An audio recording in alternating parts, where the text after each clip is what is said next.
Not feeling too bad, 7 or 8 degrees here. Elsewhere, around where they should be, but factor in a fairly brisk wind, it will certainly feel a bit colder than that. Tuesday, a very similar day. Still got that brisk wind off the North Sea, especially down towards East Anglia and the southeast in parts of England. These showers here could turn wintry at times, but certainly not amounting to anything on the surface, really. And for most, again, temperatures around where they should be for the time of year. And very little changes as we go into the middle part of the week. High pressure remains firmly in charge across the country. Subtly moves its way a little bit further northwards as we go towards Thursday and Friday, but we will see very little change in the weather. Plenty of dry weather to be had. The odd shower around from time to time, but also quite a lot of cloud. Daytime temperatures around where they should be, but it certainly will remain pretty chilly if you're exposed to that wind.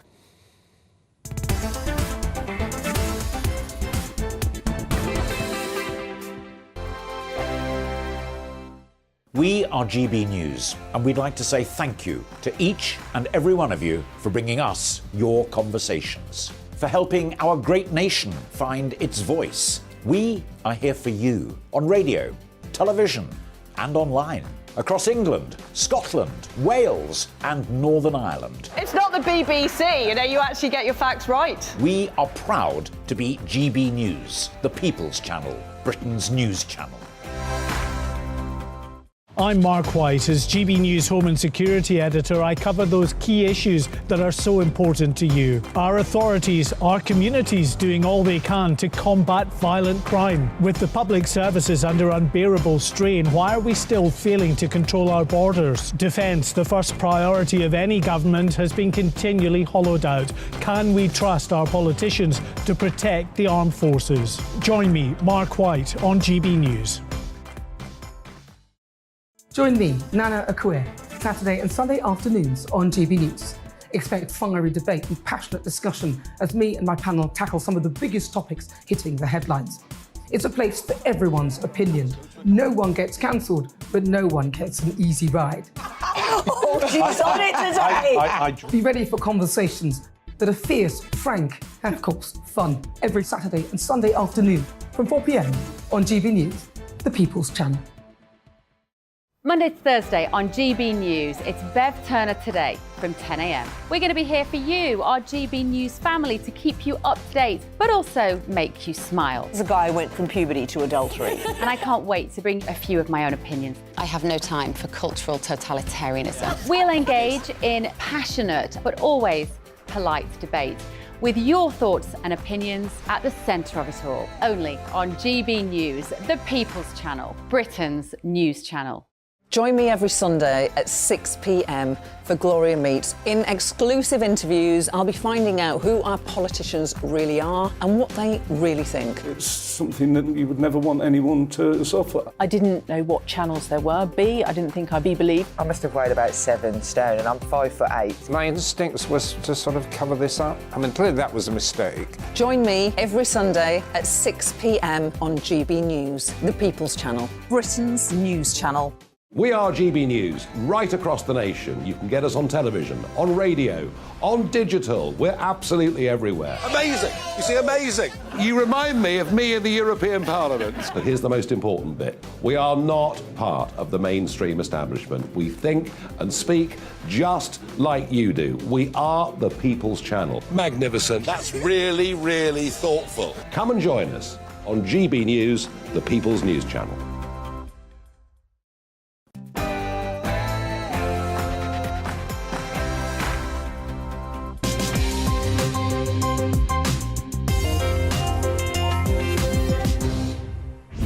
Welcome to Gloria Meets. First up, it's former Conservative Cabinet Minister Chloe Smith. I think we need less of the psychodrama and more of focusing on what people need us to do. We meet the mums whose children were murdered in the Manchester Arena bombing. They're campaigning on the right to register their children's deaths. This is not actually about the inquiry. This is about our children who have died, and we as parents feel really strongly about being able to do this. It's former Labour Cabinet Minister Charlie Falconer. People shouldn't have shouted at Rosie Duffield. She is expressing a very legitimate view about women not feeling safe, and people should not be shouting. All that after your news.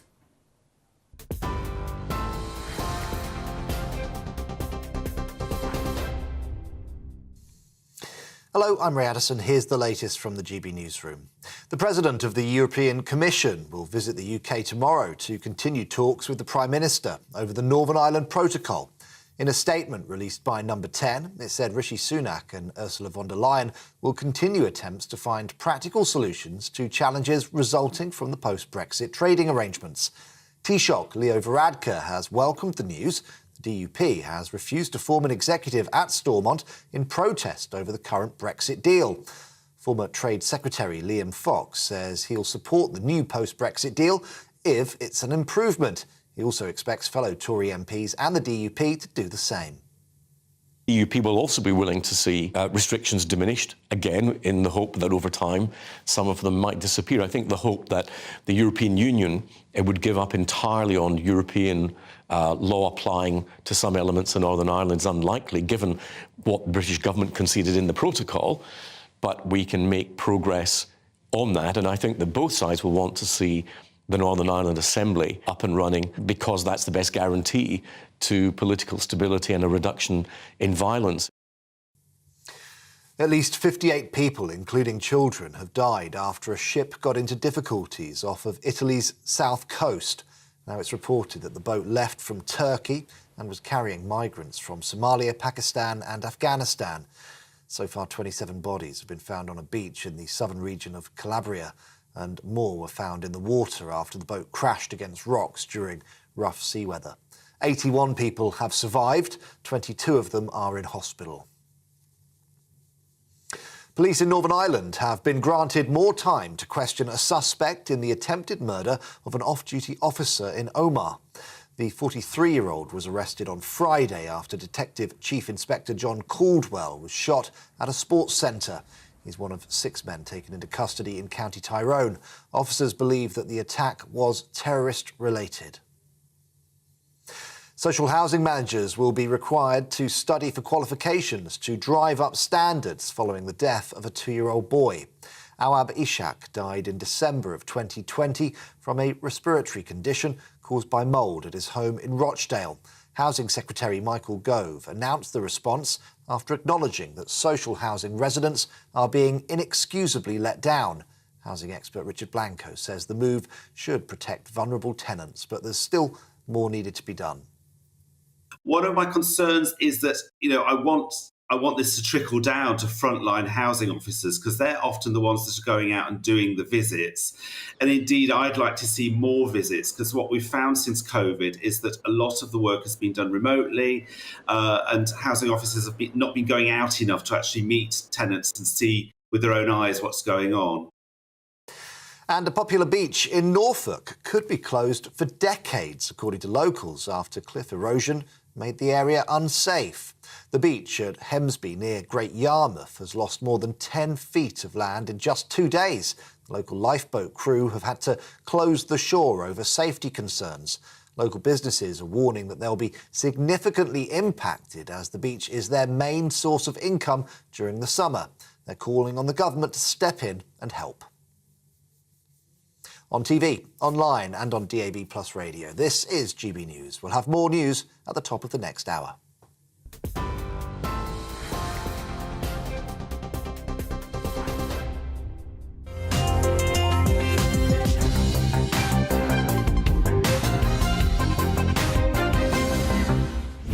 Chloe Smith, former Cabinet Minister, just 40 years old.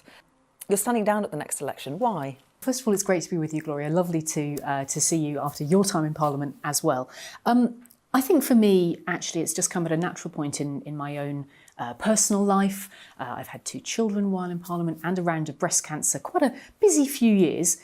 And I'm really pleased, actually, to have been able to make the range of contribution that I have all the way up to Cabinet, as you say, on the issues that I care most deeply about. I'm really lucky to have been able to make a contribution on the things I'm passionate about. And so actually then I think you have a moment for reflection, and it will be the right time for my family and for me to turn to fresh challenges after the next election. Do you know what those fresh challenges might be? Well, I really hope to continue on these passions, actually. So talking about the labour market, how to help businesses get people into vacancies, how to help those people find the opportunities that they need. As part of that, also the work I've done on disability employment. These are all the things, actually, I care most about, and I hope to have a chance to do them in different ways. You know, it's important to do them from the government, from the public service side, but also from the private sector side. You can make a big difference, I think, in all those ways, and I hope to carry on doing more like that. So we've got a budget coming up on the 15th of March. Are those the sort of things you want to see Jeremy Hunt tackle? Do you have any ideas about how he might tackle them in the budget?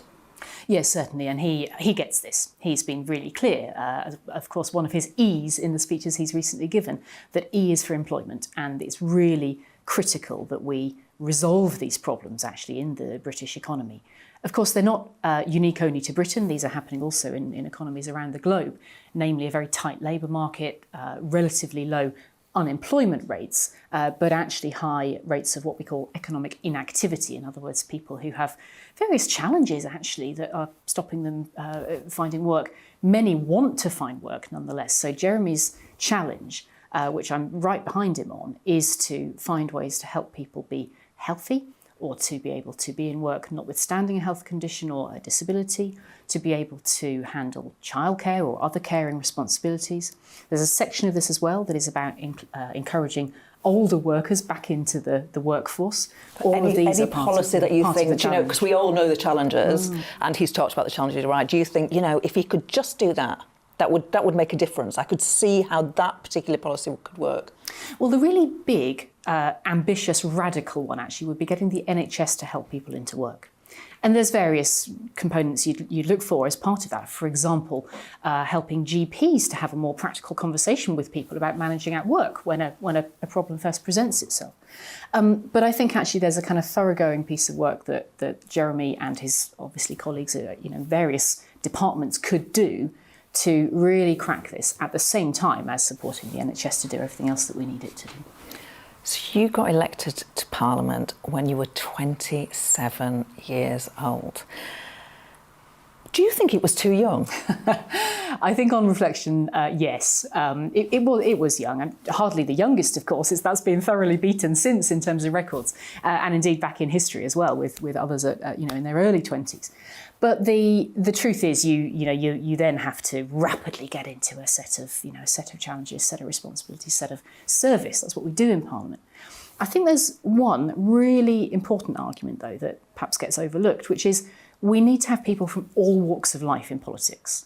Representative democracy actually works if you have people from every section of life, and that must include young people as well as older, of course. So I think when I first got elected, I gave myself that challenge that others have said before me, which is, if you're good enough, you're old enough, and you should be here to be able to provide perhaps something of a role model to other young people to encourage them to be involved in democracy as well.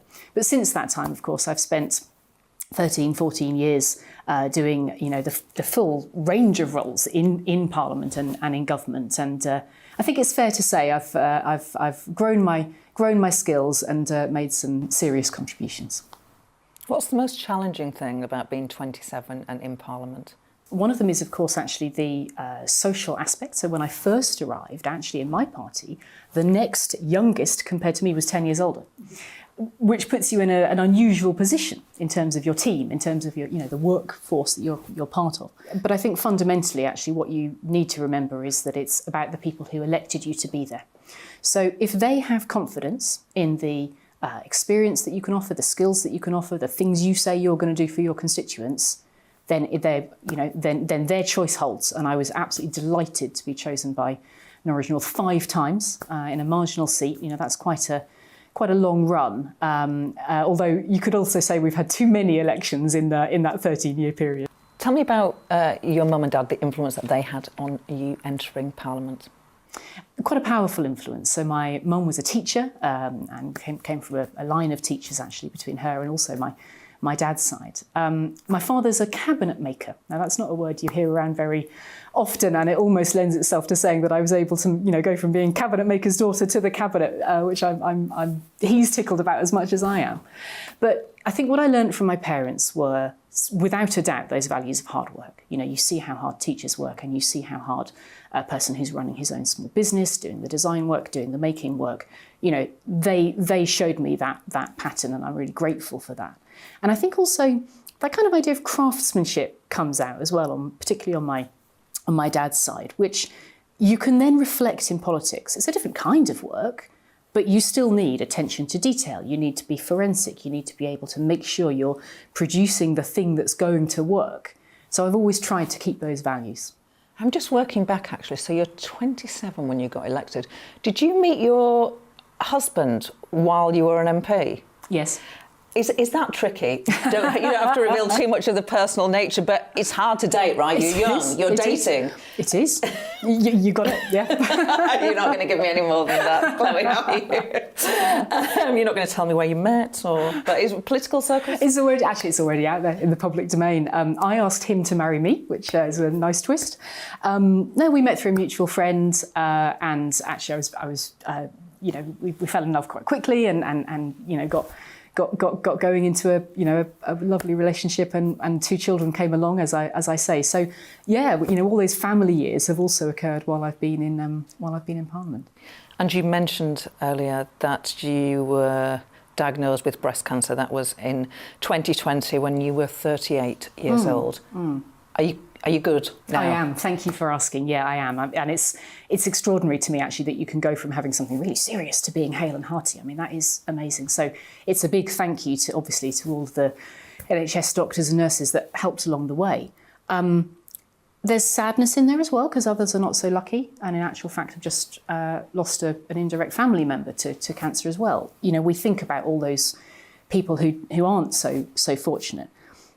And the answer to that is to make sure you check for signs. And I think it's really helpful if we can, repeat that at every opportunity. I took that view early on, actually, in my own diagnosis, that I've got a platform from which to speak, and I can use that to encourage, in this case, women to check their breasts, but actually anybody to check for anything, to make sure you're on top of early signs. So you are on the backbenchers. You will notice, because of the length of the time that you've been in Parliament, there's a lot of these groups in the Conservative Party.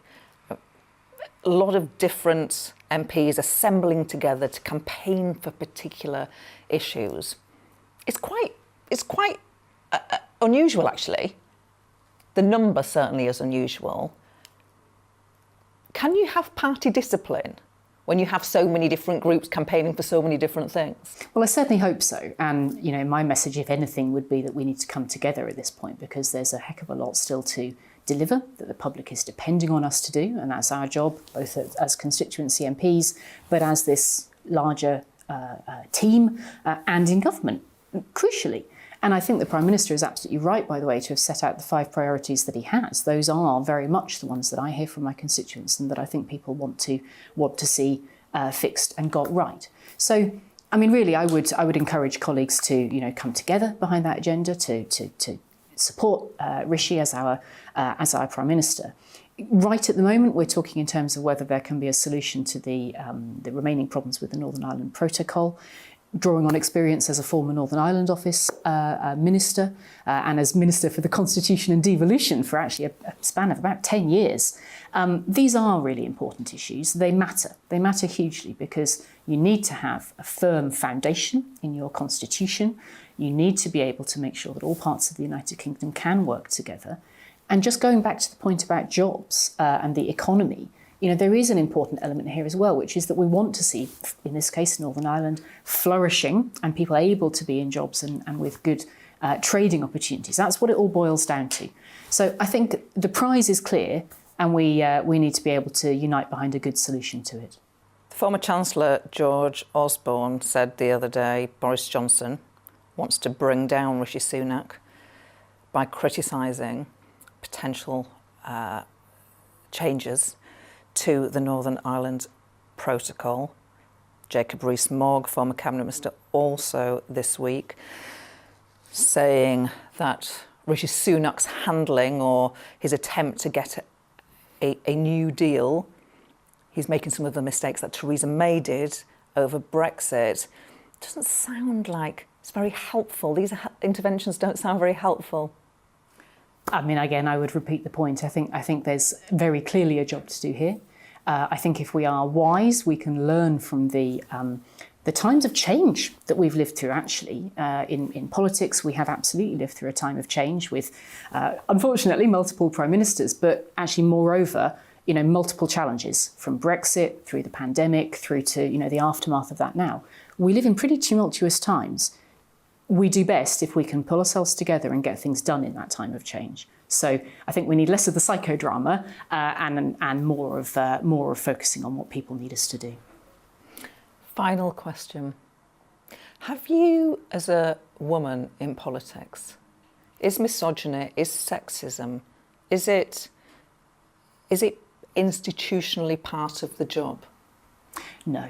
In my experience, it has not been. So that in my personal experience, that has not been an issue I've had to struggle with. I'm very glad about that. Obviously, that's a good thing to be able to say, and I certainly hope it's true now for all of the girls and young women who come after us, after you and me have served in politics. We want more great women to be able to come into politics, and indeed great all sorts of other people as well. As I said earlier on, we need that spectrum. But the other thing I could point out is that actually fully half of the recent prime ministers have now been women. Have we finally reached the point where gender is no bar to achievement? I certainly hope we have. Chloe Smith, it's been a pleasure. Thank you. Coming up, the mums campaigning to register their children's deaths. That's all I want to do. That, to me, will begin my grieving process. Coming up, former Labour Cabinet Minister Charlie Falconer. The consequence of the war on drugs is a lot of people have become addicted to a whole variety of drugs.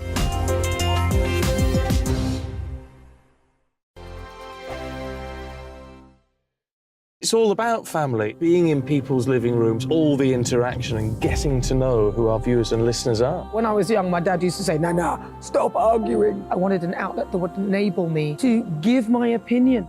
People are going through a really hard time right now, and I know that you don't feel like you're being listened to by the establishment. I came to GB News because it's the People's Channel, and I want the audience to have their say on the events of the day. We're dynamic. We do something different. Democracy shows that the wisdom of the nation is in its people. I get to travel to find out what the story is from a personal perspective. The British people aren't fools. We know when we're not being told the full story. We've got to work out how Britain moves forward from this. It's the best country in the world. The establishment had their chance. Now we're here to represent your views. Britain's watching. Britain's watching. Britain's watching. We're proud to be GB News, The People's Channel. Britain's news channel. Hi, Andrew Pierce here. Join me every Friday lunchtime for a proper no-nonsense debrief of the week's events. With special guests in the studio and the GB News team on the ground, I'll be getting you up to date with news, some intelligent discussion, and my own sharp take. The weekend starts here with me every Friday lunchtime on GB News, the People's Channel, Britain's news channel.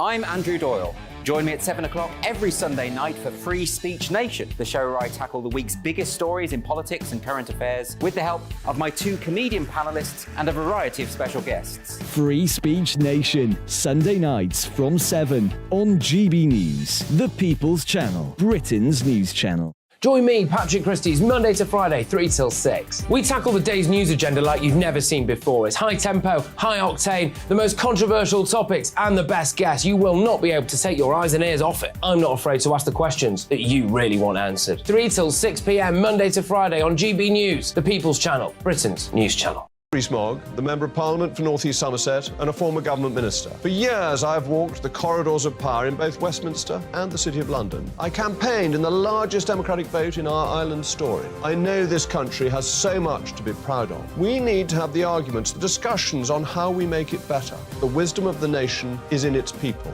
Vox Populi, Vox Dei. That's why I'm joining the People's Channel. Join me Monday to Thursday at 8 p.m. on GB News, Britain's news channel.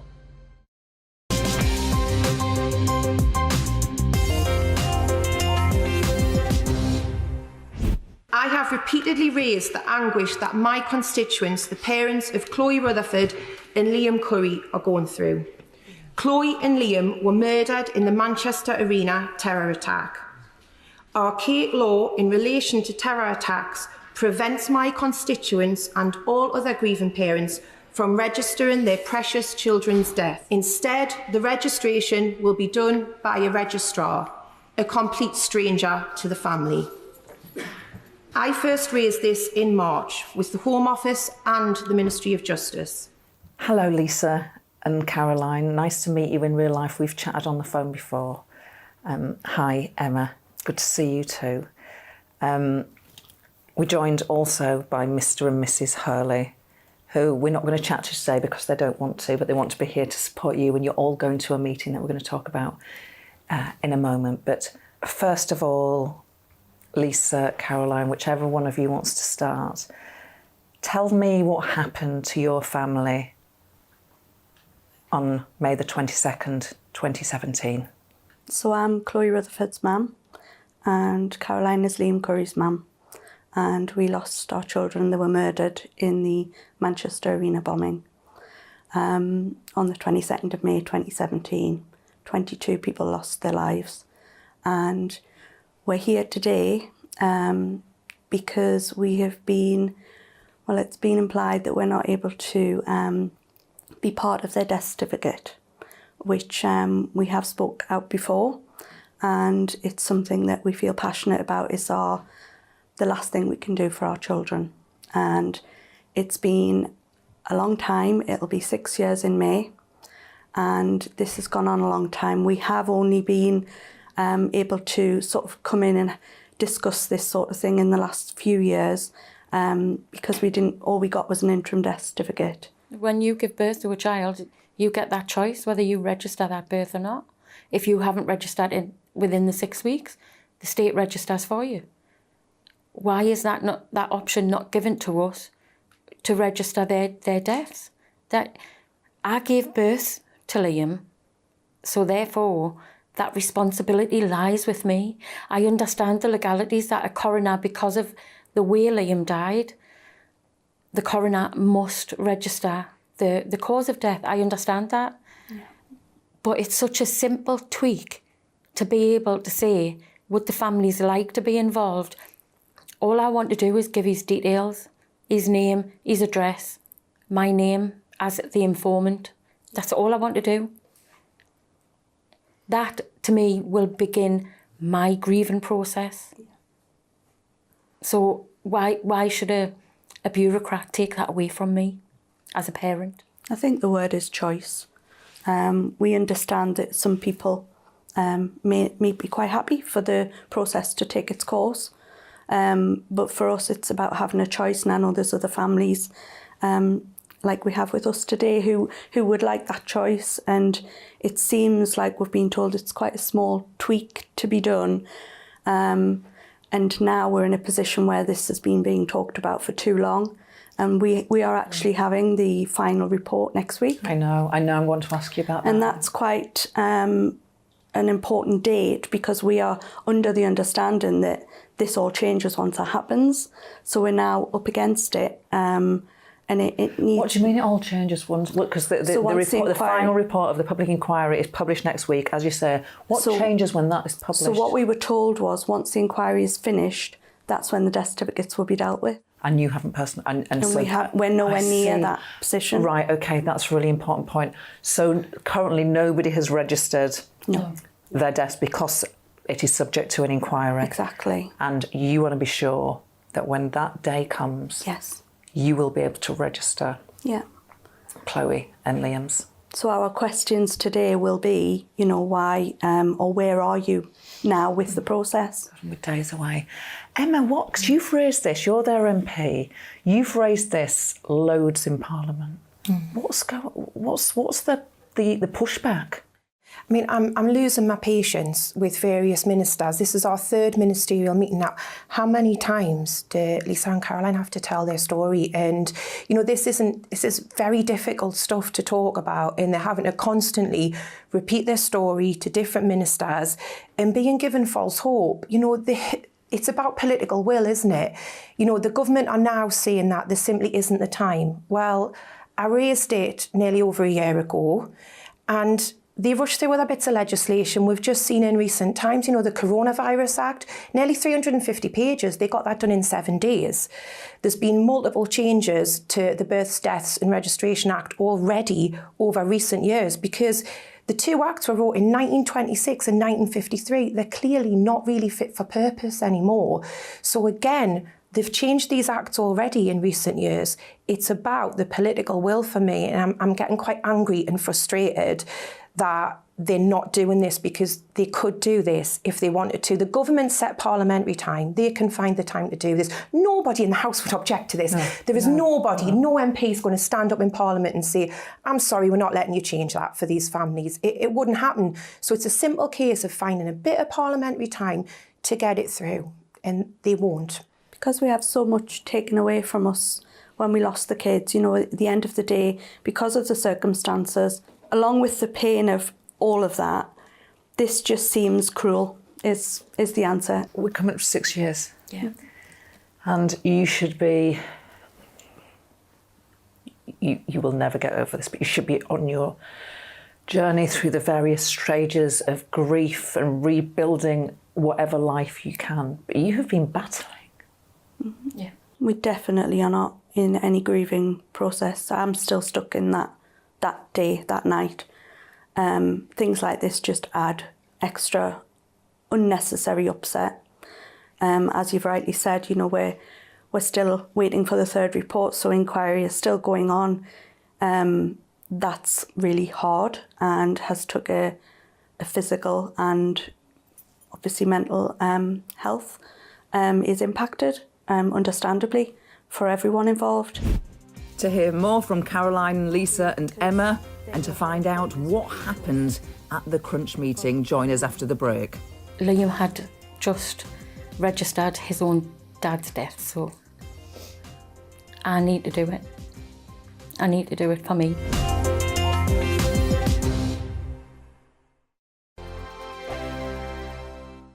We are GB News, the People's Channel. And right across the United Kingdom. You can find us on Sky Channel 512, Virgin Media Channel 604, Freesat Channel 216, Freeview Channel 236, and YouView Channel 236. You can also take us with you on DAB Plus Radio, with the GB News app and at the website gbnews.uk. We're absolutely everywhere. Come join us on GB News, the People's Channel, Britain's news channel.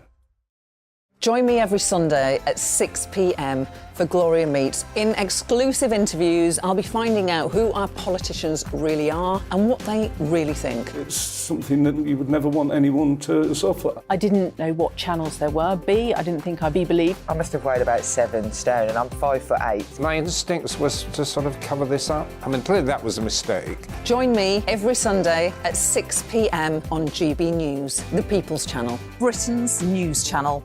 Monday to Thursday on GB News, it's Bev Turner Today from 10 a.m. We're going to be here for you, our GB News family, to keep you up to date, but also make you smile. The guy went from puberty to adultery. And I can't wait to bring a few of my own opinions. I have no time for cultural totalitarianism. We'll engage in passionate, but always polite debate, with your thoughts and opinions at the centre of it all. Only on GB News, the People's Channel, Britain's news channel. Hello, I'm Michelle Dewberry, and you can join me every weekday 6 till 7 on Jubes and Kerr. You're an inspiration to us all. Clip that bit off. Well, you are. That's my ringtone. My political ambitions those days are gone, I can tell you. She's only teasing. Go on. He's probably going to want to lay down now. I'll give him 2 minutes to have one. Let's respectfully disagree. That's what we like. Absolutely. On Jubes and Kerr. Come and join us. GB News, the People's Channel. Michelle Dewberry, weekday evenings at 6 o'clock. I joined GB News because I was sick and tired of not hearing my views being represented, not just mine, but so many people that I knew and spoke to. I just couldn't get my voice out there. I couldn't say anything, I couldn't do anything. Whatever the narrative was, I kind of had to follow it. GB News is there to provide a voice for those who have been ignored by the establishment media. We think different things, we've got a different style. GB News is here to be optimistic and positive about the future. It's real kind of dynamic and flowing, with the audience very much at the heart of it, like a big family. Here at GB News, we talk about the things that matter to you. Hearing the voices from right across our towns and cities, especially our towns. All sides of the argument represented with a heavy dose of opinion. We're on a mission here to make a difference. And the GB News family really is here for you, and whatever time of day you can watch or listen. Britain's watching. Britain's watching. We're proud to be GB News. The People's Channel. Britain's news channel.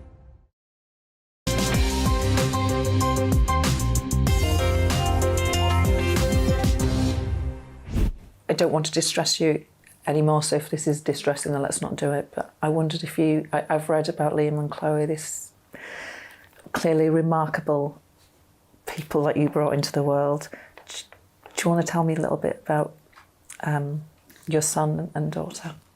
I think in relation to this, I'm hoping they're proud of us. Yeah. I think they would know that we would want this. I know I spoke to Emma about my worry, in years to come, grandchildren or family, trying to find the history of, their family, and not having my name on there just seems wrong. I know Chloe, they lived life to the full. They were, in their prime of life, if you like, enjoying college, new jobs, university.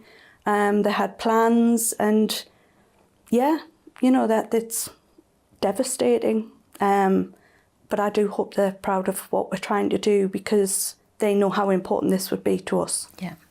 And for Liam, Liam had just registered his own dad's death, so I need to do it. I need to do it for me. The third and final report is out next week of the public inquiry.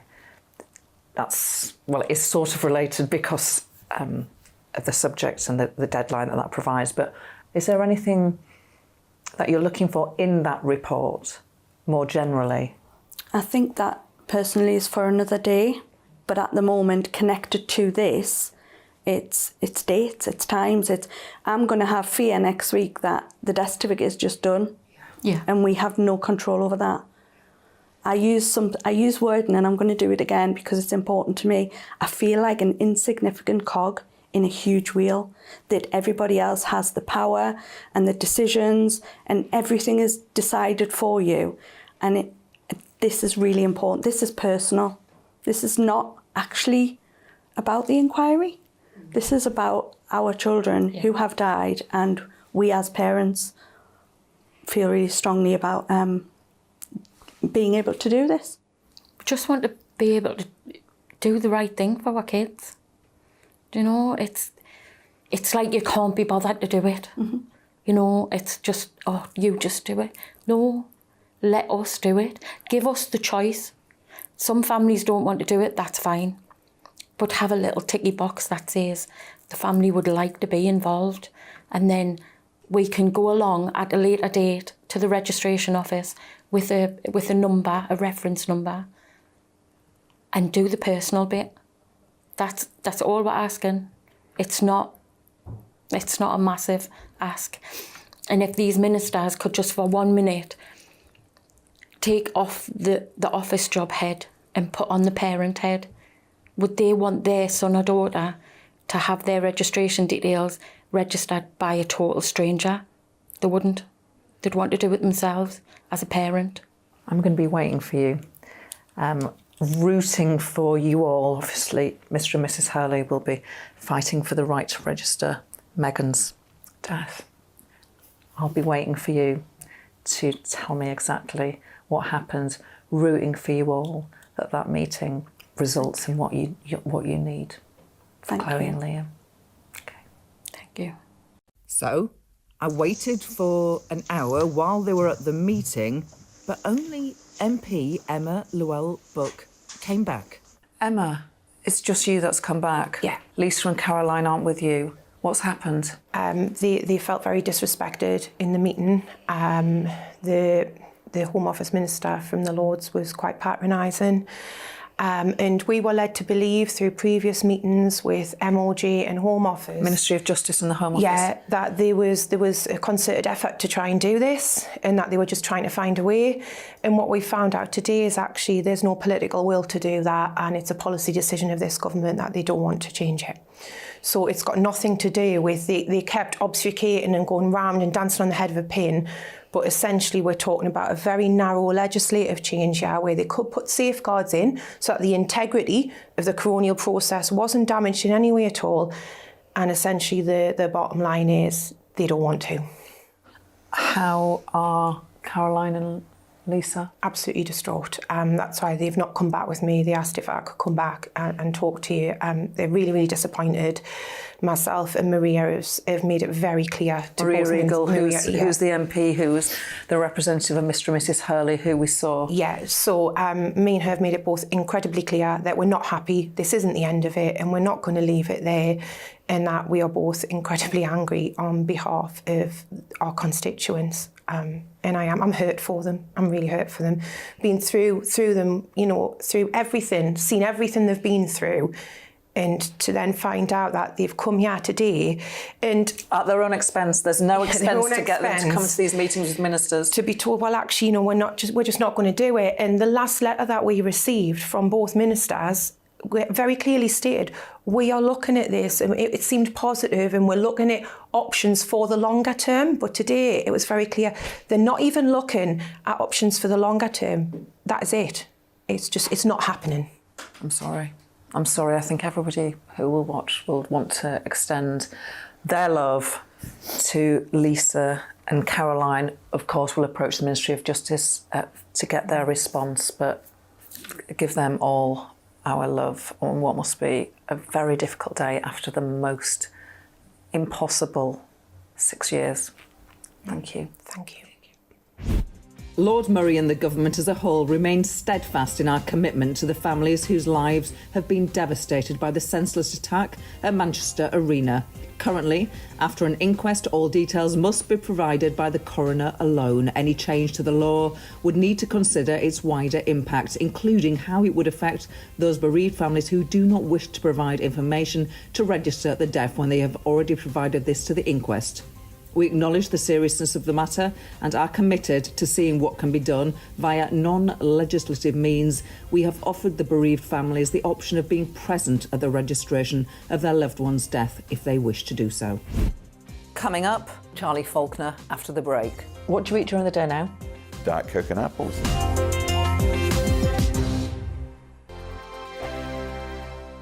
First and foremost, I am a GB News fan, and I was before I was working here. Just love the fact that we're asking the questions that a lot of establishment media won't ask. With a bit of a twist, we not only want to inform you, but we want to keep you entertained. It's worth the drive because you get in and the team's all ready and waiting, they're itching to go, and it's a proper little family. GB News is the People's Channel. It's the audience that makes the programme sing. We're giving our viewers and our listeners a voice. I see the thousands of your letters, tweets, emails, you name it, coming in. Britain is broken. How on earth did we get into this mess? But more importantly, how do we get out of it? The establishment had their chance. Now we're here to represent you. It's time for something different. It's time for GB News. I'm very patriotic. I believe in Britain. Our best days lie ahead. Britain's watching. Britain's watching. Join us here on GB News. The People's Channel. Britain's news channel. We are GB News, right across the nation. You can get us on television, on radio, on digital. We're absolutely everywhere. Amazing. You see, amazing. You remind me of me in the European Parliament. But here's the most important bit. We are not part of the mainstream establishment. We think and speak just like you do. We are the People's Channel. Magnificent. That's really, really thoughtful. Come and join us on GB News, the People's News Channel. Monday to Thursday, 9 p.m. till 11 p.m. Join me, Dan Wootton. I'll bring you the sharpest takes and hottest debates. Do you not believe in prison? I don't believe in prisons. I'm completely stunned. I guarantee you there'll be no spin, no bias, no censorship. I actually was personally quite offended by it. And no reason to go to bed. So I guess they've always been quite woke. That's Dan Wootton tonight on TV, radio and online. Monday to Thursday from 9 p.m. till 11 p.m. on GB News. The People's Channel, Britain's news channel. On Mark Dolan tonight, my Mark Meets guest is the chairman of the influential European research group of Brexiteer MPs, Marc Francois. Will he give his backing to Rishi Sunak's Brexit breakthrough with Brussels? The PM's deal will hinge on his support, and tonight he'll give his verdict. In my take at 10, forget about Blofeld and Goldfinger. James Bond's greatest enemies are woke censors who have set about rewriting his books to make them PC. This story's left me shaken and stirred. See you at 9.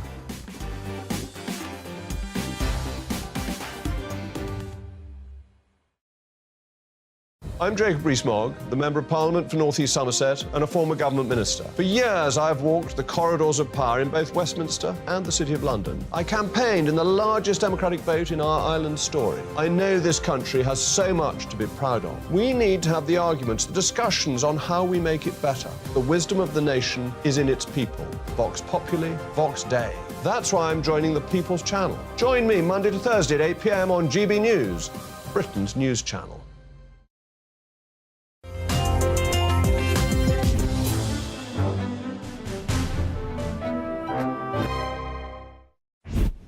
Lord Charlie Falconer, former cabinet minister in that last Labour government. You shared a flat with Tony Blair when you were both young lawyers. Was it a wild flat? Wild would not be the right way to describe it. Tony Blair was a very hard-working lawyer and also a very hard-working politician, incredibly keen to become an MP and change the world, which is what he did. I remember coming down the stairs one morning at 4 in the morning, hearing a clattering around, and there was Tony Blair getting dressed, going to work, starting at 4 o'clock every morning. So he really put the hours in then, and then he put the hours in later. God, he sounds a bit boring. You wanted to be a Member of Parliament. I did. But when you went for selection, obviously the process is that candidates are chosen by local Labour Party members. You sent your children to private school and they didn't like that, those members, and they didn't choose you. Do you see any contradiction between sending your kids, all now grown up, to private school and being in the Labour Party? It's very difficult as a parent not to do what you think is best for your children. And at the time I thought what was best for my children was to send them to the best schools that they could. Schools in London were very, very bad in the 80s and 90s of the last century. Labour made a really big difference in relation to that. What I felt most strongly was I shouldn't take my children out of the schools that they were at and where they're happy in order to get selected to be an MP. I don't in any way disrespect Dudley North for saying no on that basis, but I don't think it's inconsistent with being a member of the Labour Party or being a representative in Parliament of the Labour Party in doing what is right or what you believe to be right for your children. So you're in the Lords. If Keir Starmer becomes Prime Minister, he wants to abolish the House of Lords. Are you looking forward to being abolished? I'm looking forward very much to being abolished and replaced by something that is elected, because look at the government at the moment. It's doing a lot of very, very difficult things. The Lords often stands up to the Commons, but can't stand up for very long, because who on earth is going to pay attention to a body which is made up either of people like me who are a flatmate of Tony Blair, or I don't know whether you think it's worse or better, it's bad in a different way, people who are, as it were, the great-great-great-great-great-great-grandchildren of Charles II's mistresses, and that's why they're there. We are not a body that has any legitimacy when it comes to standing up to an elected house. So in answer to your question, am I looking forward to it? Yes, I am. It's about time. And good for Keir for saying he's going to do it and do it early. Because if you don't do it early, you'll never do it. Assisted dying, medically assisted dying, which is something you have campaigned for. You have really championed that cause. Perhaps the momentum is moving in that direction, but actually it still seems very, very far away to me. Does it to you? It feels like it's stuck, and it's stuck because of the politicians. It's a cause that is really, I mean, everybody has an experience of somebody who is dying through an illness, who it is so obvious the time has come for them to go, and then days or weeks or months go on where there's nothing left but waiting for the end, and it's horrible. Many, many countries have made the change. We will not make the change, primarily because our politicians, very few of whom came into politics to deal with assisted dying, they came in for other reasons, but they don't want to offend some vested interest, say the church in their constituency, and they just will not be brave enough to make the change. It's absolutely awful that a combination of politicians and the Church of England stop this. You said most people have had an experience. Tell me about your... Seeing people where the end is near, where they feel their time has come. Often they've said goodbye to those that they love, and you can see the drip is in, and all they're focusing on is the drip more painful than it needs to be. They've turned their face to the wall. They so desperately want the end, and we're not entitled as a matter of law to make sure that it's given. And who's the most prominent group of people against it are the bishops and the archbishops, who are well represented in the House of Lords, and it's just so wrong. Okay. Let's talk about drugs. You are leading a commission in London for the London Mayor, Sadiq Khan, about whether and how drugs policy should change. Just tell us a little bit about your remit and where you are with that. The London Drug Commission is a body set up by the Mayor. We're independent, we're operating on the basis of the evidence, and we're looking to see what recommendations we should make about the way that the health service deals with drug issues, the way that the law deals with drug issues, which means not just what the courts do, but also should the framework of the law be changed. And we're focusing in particular on cannabis. Now, this is motivated not because of lots of recreational drug users, but because over 30 or 40 years, there's been a quote, war on drugs. And the consequence of the war on drugs is a lot of people have become addicted to a whole variety of drugs. They've died in very many occasions. The war has manifestly failed in relation. I was in charge of the justice system between 2003 and 2007. We were heavily engaged on a, quote, war on drugs. What was the consequence? A billions of dollar industry was placed in the hands of criminals. They exploited lots and lots of people, not just the users, but young people particularly, who they dragged into criminality and changed and ruined their lives. Would it be better if it became a health problem, not a criminal justice problem? Would it be better if, instead of all sorts of drugs on the street that are incredibly dangerous because they're not regulated, they're coming through crooks, instead of people having skunk everywhere that's completely ruining their lives, what about possibly regulating the sorts of cannabis that are on sale? I've reached no conclusions in relation to this. The effect of decriminalising is that the numbers of people who use cannabis goes up. The question, and we need to look at the evidence in relation to this, and I've got no conclusions, if you increase the number but you reduce the damage it's done, is that a equation that is worth looking at? And it's very, very difficult, but we need to look at it, because the one thing I think everybody agrees on is that the war has failed. Okay, thank you. Just to bring you to current day politics, something you've been speaking about, the UK government has blocked Nicola Sturgeon's gender recognition reform bill. She is in charge of Scotland. Is that right? Well, she's in charge of Scotland. she's entitled to determine what are the conditions by which you get a gender recognition certificate, which is something that is a formal document that says your gender is now man or woman, different to what your biological gender would be. I think everybody who's looked at the issue thinks that transgender people need to be treated fairly and not discriminated against, and getting that piece of paper means a lot to them, and it's too difficult. So her reform is a sensible one. But women quite legitimately feel, if, for example, I am in a group that is providing services for somebody who's the victim of a sexual assault, I don't want a transgender woman in that group, particularly if she's still got male genitalia. The terrible case of the rapist who was placed in a women's prison in Scotland. These are utterly legitimate fears that women have. So how do you balance the legitimate fears of women about trans women against the need to treat trans women better? And ultimately, I think it's a case-by-case basis. You need to look to see where the risk is in an individual case. For example, that rapist should never have been in a women's prison, and do it on that basis.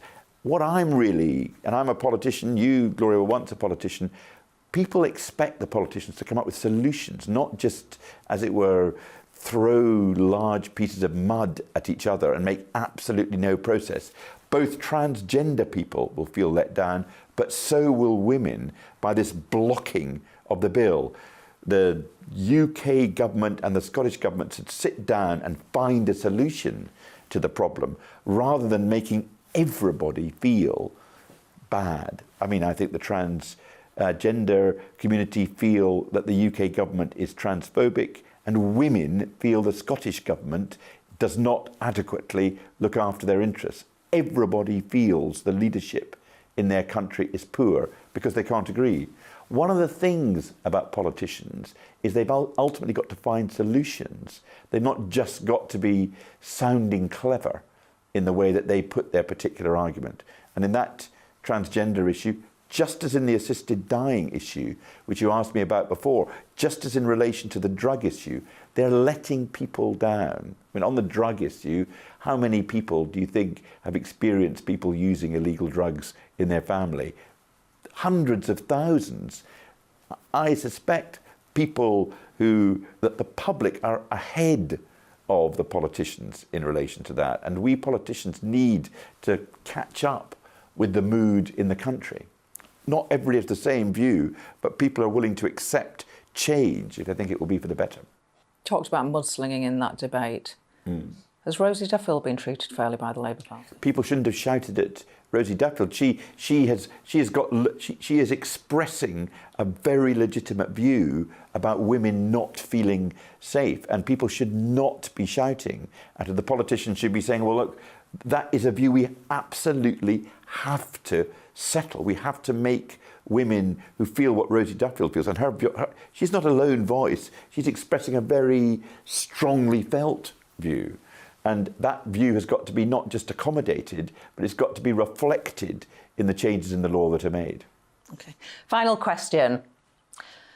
How can I put this? You used to be heavier. Oh, yes. I read that. I mean, I remember the weight loss, but I read this took place between 2012 and 2014, because that's right, where you lost over 5 stone by consuming Diet Coke and apples during the day, and you know, you'd have a normal meal at night. Is that right? That is absolutely right. And many people I meet, particularly doctors or dietitians, say, what a terrible diet. But they would also say, whatever stopped you eating vast quantities at breakfast and vast quantities at lunch, and as many hobnob biscuits as you could eat between 2:30 and 7, that's good. And although, you know, Diet Coke is said to be filled with lots and lots of chemicals, and it's not good for your insides, and it makes your insides feel that you need more sugar, all of that's bad. But if it stopped you putting in all that processed sugar, then whatever is right for you and it reduces weight is the right way to do it. What do you eat during the day now? Diet Coke and apples. You're still doing it? Yeah, because imagine if, I've put on weight since 2014, but I don't know, you would remember what I was like in 2012, and I was an obese, unhealthy, unrestrained in eating with no real discipline about what you ate, and it was a bad example, and, you know, more selfishly, bad for me. Gosh. I mean, a great advert for Diet Coke and apples. Donald Trump, who is not normally a sage on these matters, he tweeted once, "I've never seen a person who drinks lots and lots of Diet Coke who's thin." Because it makes your body think you want sugar, and that makes you eat more sugar. Well, I mean, you're the antidote. Thinner, not thin. Fun, interesting, political, the perfect life and times. Thanks for sharing them, Lord Falconer. Thank you very much. Thanks for watching. Gloria Meets is back next Sunday at 6.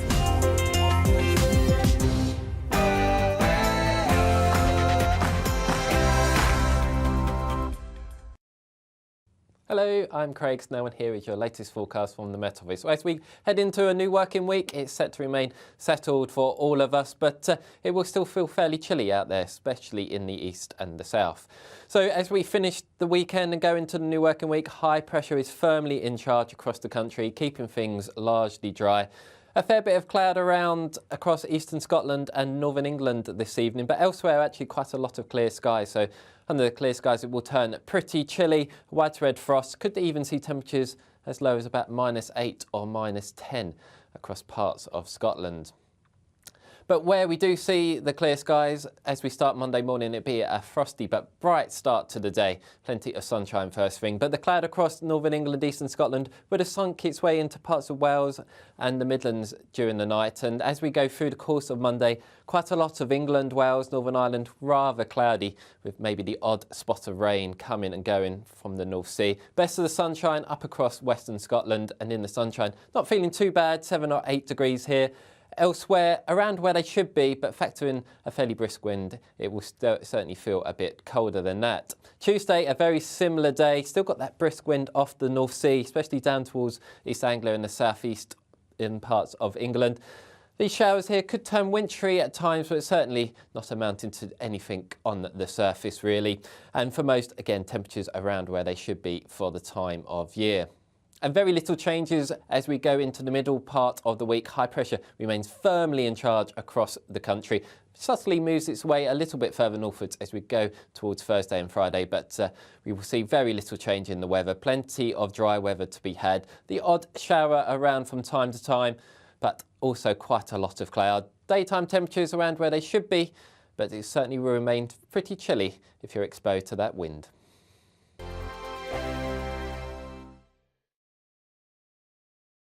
Here on GB News Live, we'll be keeping you in the picture, finding out what's happening across the country and finding out why it matters to you. We'll have the facts fast with our team of reporters and specialist correspondents. Wherever it's happening, we'll be there from 12 noon on TV, radio and online. GB News, the People's Channel, Britain's news channel. I'm Andrew Doyle. Join me at 7 o'clock every Sunday night for Free Speech Nation, the show where I tackle the week's biggest stories in politics and current affairs with the help of my 2 comedian panellists and a variety of special guests. Free Speech Nation, Sunday nights from 7 on GB News, the People's Channel, Britain's news channel.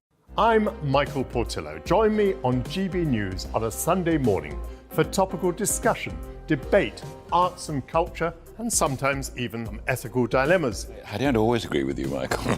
Michael Portillo, Sundays on GB News, the People's Channel, Britain's news channel. Join me, Nana Akue, Saturday and Sunday afternoons on GB News. Expect fiery debate and passionate discussion as me and my panel tackle some of the biggest topics hitting the headlines. It's a place for everyone's opinion.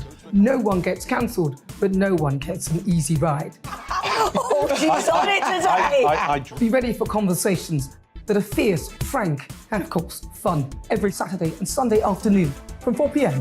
on GB News, the People's Channel.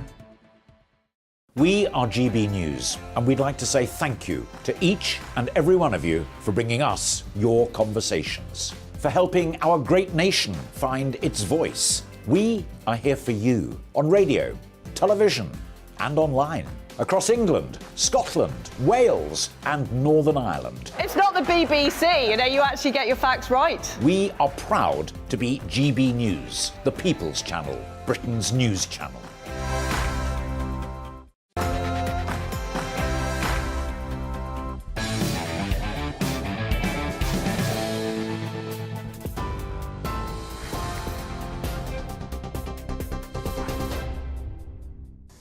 Good evening, I'm Ray Addison in the GB Newsroom. The President of the European Commission will visit the UK tomorrow to continue talks with the Prime Minister over the Northern Ireland Protocol. In a statement released by Number 10, it said Rishi Sunak and Ursula von der Leyen will continue attempts to find practical solutions to challenges resulting from the post-Brexit trading arrangements. Taoiseach Leo Varadkar has welcomed the news. The DUP has refused to form an executive at Stormont in protest over the current Brexit deal. Former Trade Secretary Liam Fox says he will support the new post-Brexit deal if it's an improvement, and he expects fellow Tory MPs and the DUP to do the same. I think the DUP will also be willing to see restrictions diminished, again, in the hope that over time some of them might disappear. I think the hope that the European Union would give up entirely on European law applying to some elements in Northern Ireland is unlikely, given what the British government conceded in the protocol. But we can make progress on that, and I think that both sides will want to see the Northern Ireland Assembly up and running, because that's the best guarantee to political stability and a reduction in violence. A ban on transgender women in female prisons in England and Wales is now being extended to include those who've committed violent offences. The new policy, which will be enforced from tomorrow, also includes trans women with intact male genitalia and sexual offenders. The Justice Secretary is describing the rules as a common-sense framework that will improve the safety of prisoners. At least 58 people, including children,